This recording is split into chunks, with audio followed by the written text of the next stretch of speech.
An R&B star's personal pet project, a movie essentially about himself and his creative genius, doesn't automatically need to be a pretentious piece of self-promotion. But it is in the case of Hurry Up Tomorrow. That's all it is, and any concerns about telling a compelling, thoughtful story about a musician's psychological battle with himself are non-existent. A companion piece to Abel, the Weeknd Tesfaye's sixth studio album, the film is designed as a way to retire or kill the Weeknd moniker once and for all. Good, because after this, it might be a good idea for Tesfaye and everyone involved to get as far away as possible. Red flags right off the bat for me, man.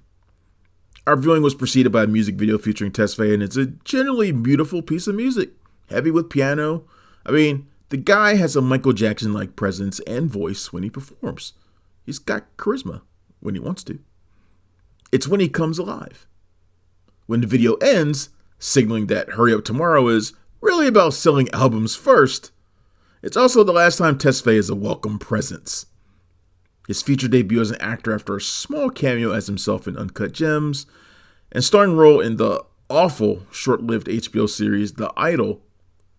Tesfaye's best scene in the film comes when he has a gag in his mouth and he's literally forced to listen to his own music.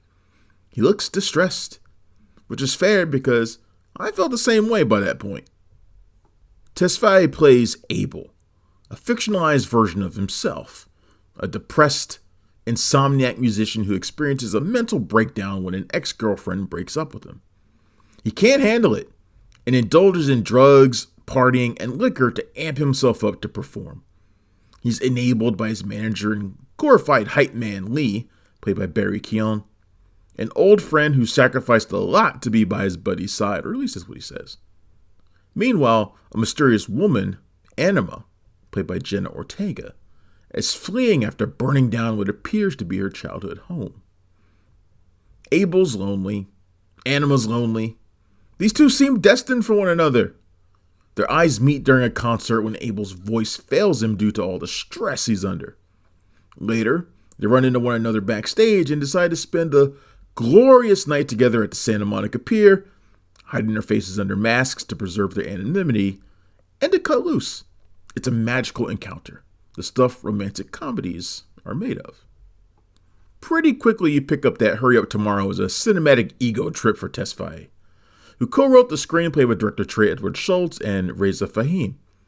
The solution to just about every problem encountered in the film is to just, listen to the Weeknd's music. Take in the lyrics and really feel them because they plumb such incredible emotional depths. Abel and Anima share an evening together where he plays an unfinished song for her, and it's just so powerful that she breaks down in tears. It's like he was speaking just for her, you know? One night isn't enough to change years of learned behavior, though, and things take a turn for the toxic pretty quickly. And then something akin to misery. I get it. Hurry Up Tomorrow isn't as grounded in the physical world as it is the psychological, with Abel fighting against the devil on his shoulder. But this thin exploration of Abel's toxic masculinity is always couched by painting The Weeknd as a special, remarkably profound performer, and it always scans as grossly self-serving. Promos have labeled Schultz a visionary filmmaker, and I get why. To pump up his cred also pumps up the cred of Hurry Up Tomorrow. But he doesn't really show it here. He employs lots of whip pans and favors extreme close-ups so we can see Tesfaye and Ortega's eyes well up with tears real good because that's really all they do in the movie is cry. But this is the stuff of a music video director making their first feature film, not a veteran directing his fourth. I would say Schultz has made 50% of a good movie 3 times already, with Krisha, It Comes at Night, and Waves. And now he's transitioned to making 0% of a good movie once. There's a reason why Lionsgate is dumping Hurry Up Tomorrow out there with little fanfare or buzz. It's superficial, poorly acted, and invites parody. And if this is The Weeknd's way of moving on to other stages of his career, let's hope they involve music a lot more than making movies. Hurry Up Tomorrow is in theaters now, and it gets a 1.5 out of 5. Thanks for checking out the show. If you like what we're laying down, please subscribe to our channel and click the bell to receive notifications for all of our latest stuff.